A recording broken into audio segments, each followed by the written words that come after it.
Imagine, if you will, a creature of such immense proportions that its very existence seems to defy the laws of nature. A being that casts a shadow not just across the land, but across our very understanding of what is possible for life on Earth. This was no mythical beast, no dragon from a storybook. This was Quetzalcoatlus, a real animal that soared through the skies of our planet some 68 million years ago. It was, quite simply, the largest animal ever to have achieved powered flight. Its scale is almost impossible to comprehend. When it spread its magnificent wings, its span was comparable to that of a small modern-day aircraft. It was a true titan of the Mesozoic era, a king of the Cretaceous skies. The discovery of Quetzalcoatlus was a revelation, a moment that fundamentally shifted our perception of prehistoric life. For centuries we believed we had a firm grasp on the upper limits of size for a flying creature. Then, in the 1970s, fossilized remains were unearthed in Texas that shattered all previous records. These were the bones of an animal so large, so seemingly impossible, that paleontologists were left astounded. Here was evidence of a pterosaur, a flying reptile that stood as tall as a giraffe when on the ground. Its presence paints a vivid picture of a world where giants truly did walk the earth, and even more remarkably, ruled the air above it, a testament to evolution's incredible capacity for innovation.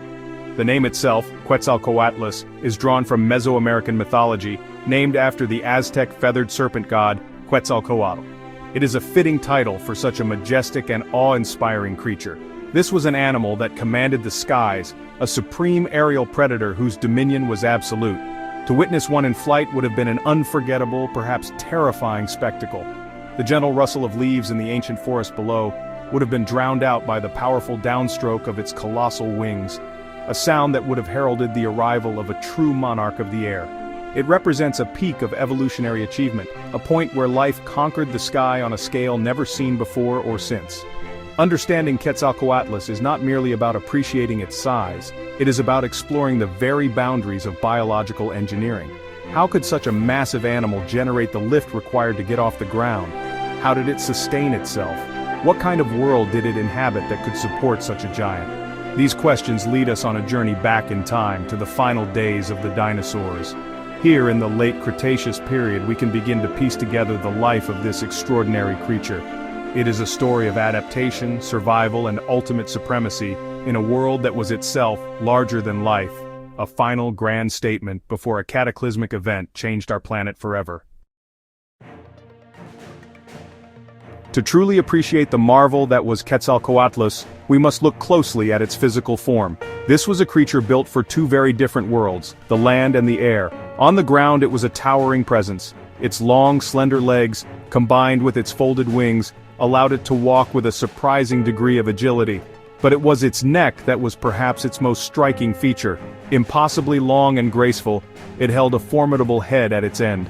This neck, composed of elongated hollow vertebrae, was both strong and lightweight, a masterpiece of natural engineering that allowed the animal to survey its surroundings from a great height, much like a modern-day giraffe. The head of Quetzalcoatlus was a tool of lethal precision.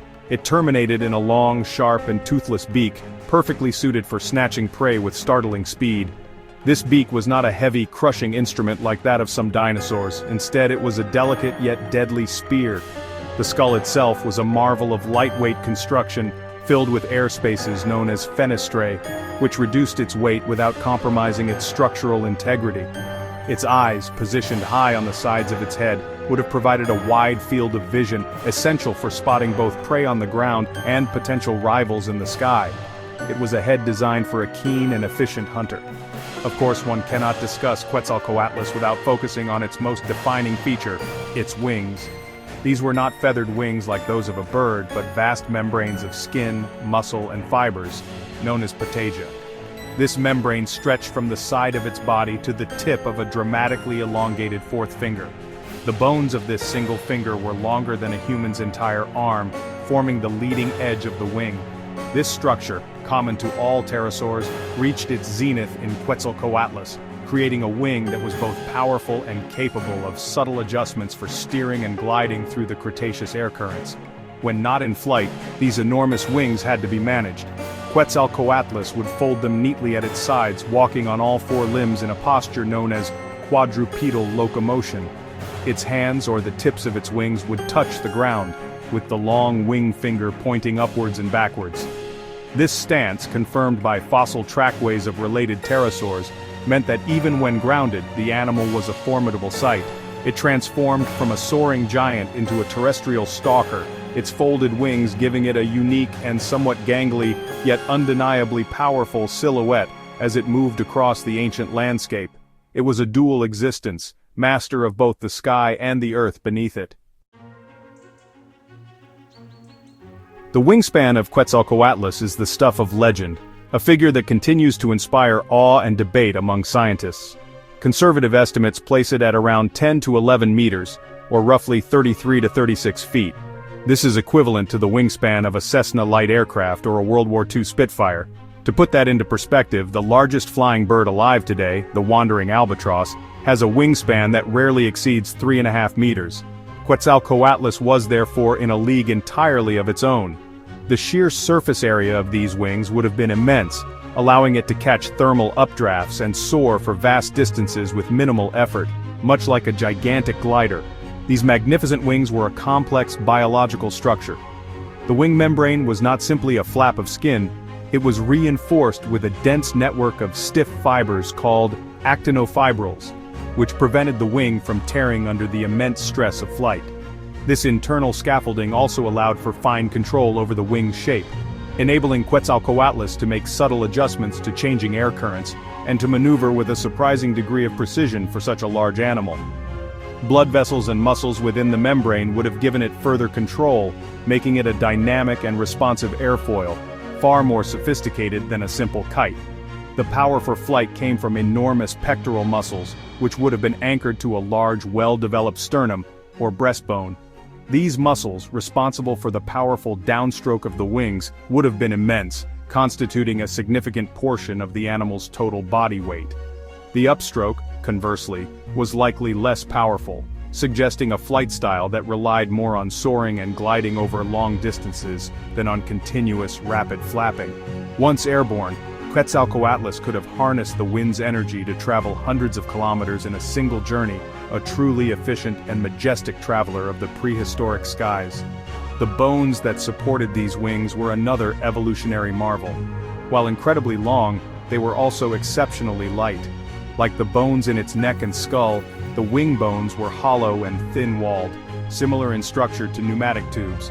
This hollow construction, filled with air sacs connected to the respiratory system, provided the necessary strength to withstand the forces of flight while minimizing weight, a critical adaptation for any flying animal, but absolutely essential for one of this colossal size. It was this perfect balance of strength and lightness that allowed Quetzalcoatlus to conquer the air on a scale that has never been repeated in the history of life on Earth.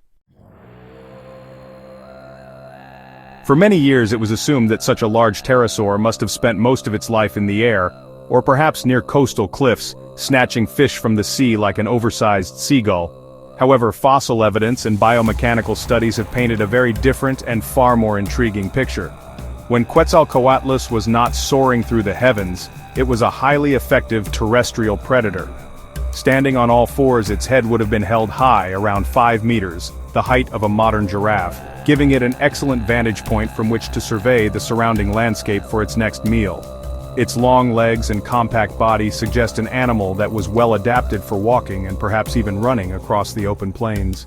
This ground-based hunting strategy makes perfect sense when we consider where its fossils were found. The remains of Quetzalcoatlus were discovered far inland, in what was once a vast, semi-arid plain in late Cretaceous North America, hundreds of kilometers from the nearest coastline. This environment would not have been suitable for a creature that relied solely on marine life. Instead, it seems Quetzalcoatlus filled a niche similar to that of a giant stork or hornbill, stalking through the ferns and undergrowth in search of small to medium-sized prey. It was a terrestrial stalker, a giant that hunted from the ground up, using its immense height to its advantage. Its method of hunting would have been swift and decisive. Upon spotting a potential meal, perhaps a small dinosaur, a lizard, or another vertebrate, Quetzalcoatlus would have used its long neck to strike downwards with incredible speed. Its sharp-pointed beak would have acted like a pair of forceps or a spear, instantly disabling or killing its prey. It would then likely swallow its catch whole, its flexible neck allowing it to manipulate the food item into its gullet. This method of predation is ruthlessly efficient, and is still seen today in large ground-feeding birds, but Quetzalcoatlus performed it on a truly epic scale, tackling prey that could have been the size of a large dog. The idea of a flying reptile the size of a small airplane hunting on the ground is a paradigm shift in our understanding of the pterosaur lifestyle. It reveals an ecological versatility that was previously unsuspected. Quetzalcoatlus was not just a passive glider, it was an active and formidable predator in two distinct realms. This adaptability was likely a key factor in its success, allowing it to exploit a wide range of food sources and thrive in an environment populated by some of the most famous dinosaurs, like Tyrannosaurus rex and Triceratops. It was a true giant among giants, equally at home on the land as it was in the air. One of the most enduring puzzles surrounding Quetzalcoatlus is how such a massive creature, with an estimated weight of up to 250 kilograms, could possibly have launched itself into the air. For a long time, scientists struggled to devise a model that was biomechanically feasible. Running to build up speed, like an albatross, seemed unlikely given its size and limb structure. Jumping from a cliff edge would have limited it to specific geographic locations, which contradicts the inland fossil evidence. The answer, it seems, lies in a remarkable feat of biomechanics involving all four of its limbs. The most widely accepted theory today is that Quetzalcoatlus used a powerful quadrupedal launch. From its four-limbed stance on the ground, it would have first crouched, then propelled itself upwards and forwards with a mighty leap, powered by its strong hind legs. Crucially, at the same time, it would have pushed off forcefully with its muscular arms, the folded wings acting as powerful pole vaults. This combined push from all four limbs would have generated enough initial momentum and height to allow it to execute the first powerful downstroke of its enormous wings, catching the air and lifting its colossal body into the sky. This method is incredibly energy efficient and does not require a running start or a cliff. It is a vaulting mechanism that allows for a rapid, almost vertical takeoff from a standing start. Such an ability would have been a vital survival tool. If threatened on the ground by a large predatory dinosaur such as a Tyrannosaurus, Quetzalcoatlus could have made a quick escape into the air, its safest domain. This powerful launch mechanism transformed it from a vulnerable terrestrial animal into an unassailable master of the skies in a matter of seconds. A crucial advantage in the dangerous world of the late Cretaceous. Once airborne, its flight was likely a majestic and energy-efficient affair. Rather than constant, strenuous flapping, Quetzalcoatlus probably relied on soaring, using its vast wings to ride thermal updrafts, rising columns of warm air, to gain altitude with minimal effort. From these great heights it could then glide for enormous distances, surveying the land below for its next meal or a suitable place to land. This soaring flight style is seen in large birds today, such as vultures and eagles. But Quetzalcoatlus would have been the undisputed king of this domain. A silent, colossal shadow drifting across the prehistoric landscape for hours on end. To fully grasp the scale of Quetzalcoatlus, we must transport ourselves back to its home, the Hell Creek and Javelina formations of North America, around 68 million years ago. This was a world teeming with giants, the final act in the long reign of the dinosaurs. The landscape was a mix of coastal plains, river systems, and vast inland floodplains covered in lush vegetation. Forests of conifers, sycamores, and magnolias stood tall, but even the tops of these trees would have been dwarfed by a Quetzalcoatlus standing on the ground, its head peering over the canopy as it scanned the horizon. It was a world built on a grand scale, and Quetzalcoatlus was perfectly proportioned for it. On the ground, it shared its habitat with some of the most iconic dinosaurs ever to have lived. Herds of the horned Triceratops and the armored Ankylosaurus browsed on low-lying vegetation, while the duck-billed Edmontosaurus moved in large groups. Preying on these herbivores was the most fearsome land predator of all time, Tyrannosaurus rex. In this world of titans, Quetzalcoatlus carved out its own unique niche. While a full-grown T-Rex would have certainly posed a threat, a healthy adult Quetzalcoatlus would have been a difficult target, capable of a swift aerial escape. It was a giant living amongst other giants, a testament to the richness and productivity of this ancient ecosystem. The size of Quetzalcoatlus, relative to its contemporaries, is truly staggering. While a Tyrannosaurus was a formidable predator on the ground, it was bound to the earth. Quetzalcoatlus possessed a freedom of movement that no other large animal of its time could match. When it stood on a riverbank, it would have towered over the smaller dinosaurs and mammals that scurried in the undergrowth.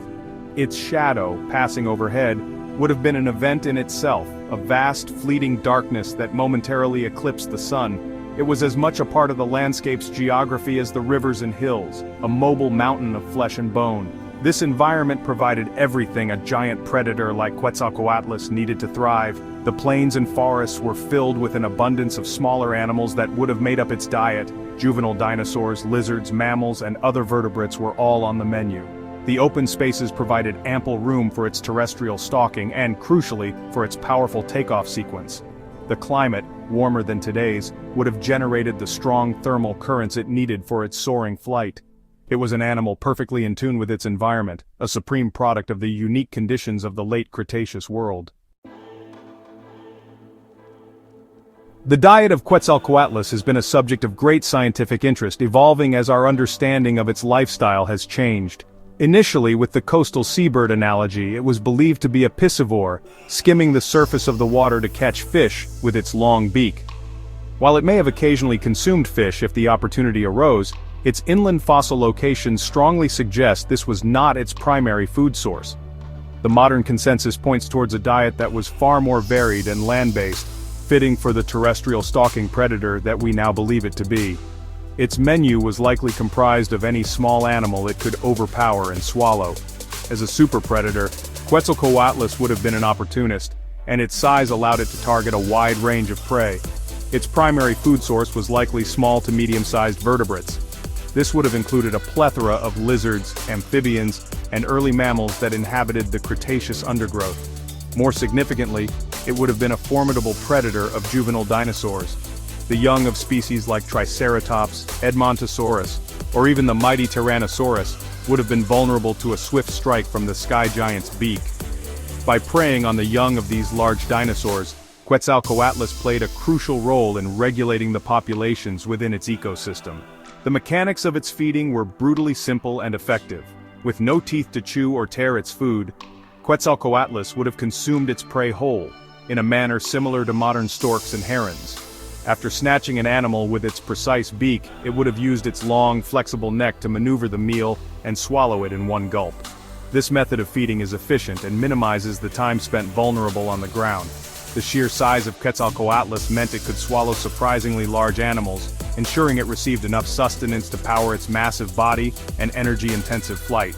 This dietary flexibility was a key to its success.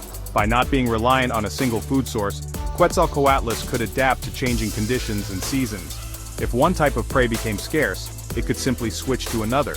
This generalist approach to hunting made it a resilient and dominant force in its environment.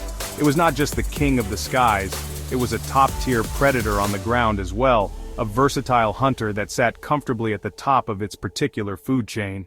Its dietary habits confirm its status as one of the most successful and formidable predators of the entire Mesozoic era. The reign of Quetzalcoatlus, and indeed all pterosaurs, came to a dramatic and abrupt end approximately 66 million years ago. This was not a slow decline or a case of being outcompeted by other animals.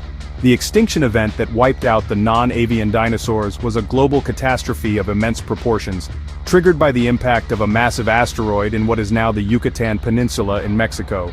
The consequences were immediate and devastating. Colossal earthquakes, widespread volcanic activity, and gigantic tsunamis ravaged the planet. A thick cloud of dust and debris was thrown into the atmosphere, shrouding the Earth in darkness and causing a catastrophic impact winter. For a creature like Quetzalcoatlus, so finely tuned to its environment, this event was insurmountable. The darkness that enveloped the planet would have caused a rapid collapse of ecosystems worldwide. Photosynthesis ceased, leading to a massive die-off of plant life. This in turn led to the starvation of the herbivores that relied on those plants, and subsequently the carnivores that preyed upon them. The entire food chain, from the smallest plants to the largest dinosaurs, unraveled with shocking speed. Quetzalcoatlus, as a top predator, would have found its prey disappearing almost overnight. Furthermore, the climatic changes would have been disastrous for its mode of flight. The impact winter would have dramatically altered atmospheric conditions, disrupting the stable patterns of thermal updrafts that Quetzalcoatlus relied upon for its energy-efficient soaring. The air, choked with soot and aerosols, would have been difficult to navigate, and the plunging temperatures would have placed immense metabolic stress on such a large animal. Its greatest asset, its mastery of the skies, was rendered useless by a sky that had turned against it. The very element it had conquered had become its executioner.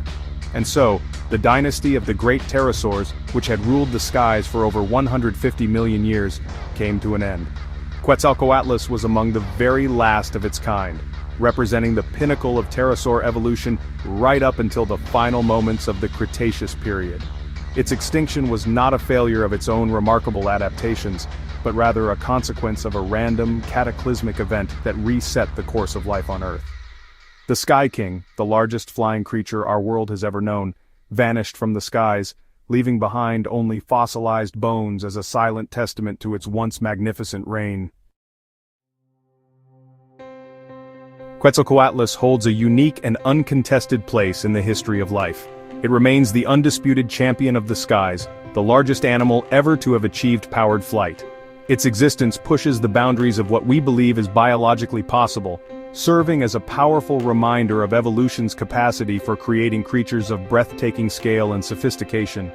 It was not merely a large animal, it was a triumph of natural engineering, a perfect convergence of adaptations that allowed it to conquer a realm that seems, to us, to belong to smaller, more delicate beings. Its legacy is one of sheer, unadulterated awe. The specialized adaptations of Quetzalcoatlus were the keys to its survival and supremacy.